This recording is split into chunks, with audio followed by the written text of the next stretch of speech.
Tonight in California, cars, homes, and lives swallowed by those deadly flash floods and mudslides. We have multiple reports of people trapped. It's our worst fear coming to life for us right now. At least 13 are reported dead, 24 missing, scores more are injured. This 14-year-old girl pulled from the muck. Authorities still in search and rescue mode, fearing those casualty counts will almost certainly rise. The only words I can really think of to describe what it looked like was it looked like a World War I battlefield. It was literally a carpet of mud and debris.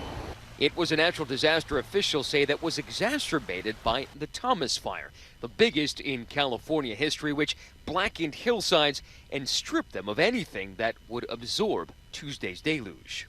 Up to 5 inches of rain pounded the region, the water coming down sometimes at a rate of more than an inch an hour.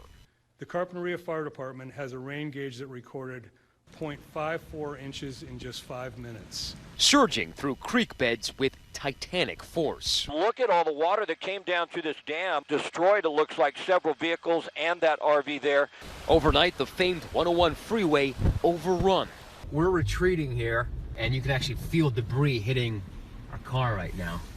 Closed for 30 miles in both directions. And you can see how fast that water is moving here. I mean, that is a torrent of water.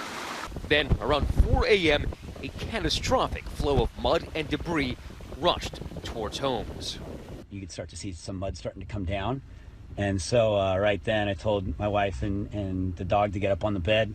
And I thought it would be a good idea to push on the door, which didn't really last very long. So then I ran and jumped on the bed, and basically in seconds it was as high as the countertops. Emergency crews on rooftops and dogs padding through debris, searching for signs of life. Our people are out there trying to do the best work they can and perform as many rescues as they possibly can. Those rescuers sometimes trudging through mud that was chest high in the frantic search for the missing. Do you think someone is in there? We have a strong feeling someone's in that house. We're just trying to use our sonar equipment to hear voices. So you think the person inside is still alive? Not sure, but hope. Yeah, hope. About a mile away from there, You see the size of these boulders, it gives you a sense of the power of the water to just heave these giant trees and giant rocks downstream. and it was there that Robert Riskin appeared.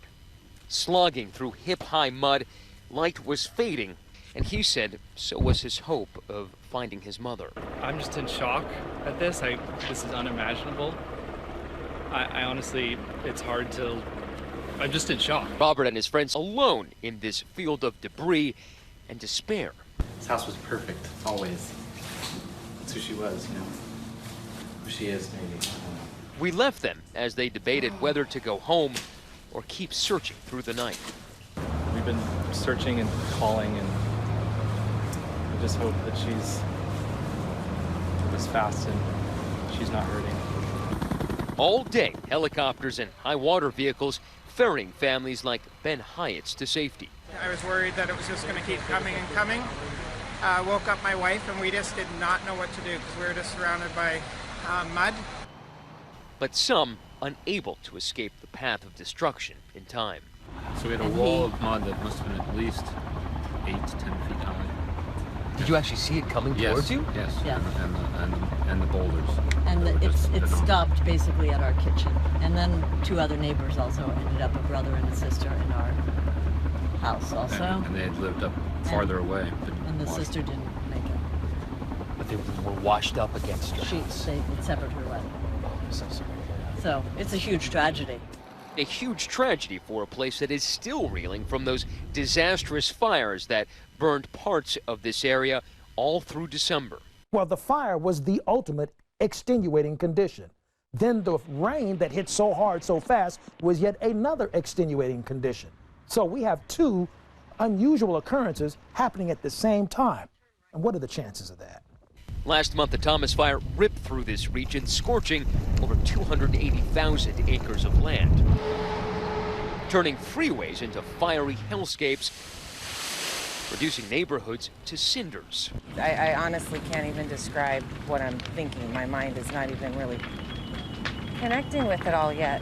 And yet there it is. And forcing tens of thousands to flee. These helicopters are dropping as much water as they possibly can on these fields. The idea is to stop the fire from getting from this charred part of the mountain down there to those avocado fields and the homes below. Ultimately, that blaze denuded mountainsides, turning much of what could have absorbed that water overnight into ash. Tonight, an eruption of support on social media. Celebrities who live in Montecito and Santa Barbara like Ellen, Rob Lowe, and Gigi Hadid tweeting out their thoughts and prayers for their hometown. But for the rescuers still toiling tonight, it's luck that they need. So when you have the mudslide, everything's kind of wet. The dogs can sniff in there and get in there pretty easily, and you can still pull people out of the mud. The problem is that mud is going to harden quickly. Feverishly working against time and hoping to find some more survivors. For Nightline, I'm Matt Gutman in Santa Barbara, California. Hi everyone, George Stephanopoulos here. Thanks for checking out the ABC News YouTube channel. If you'd like to get more videos, show highlights, and watch live event coverage, click on the right over here to subscribe to our channel, and don't forget to download the ABC News app for breaking news alerts. Thanks for watching.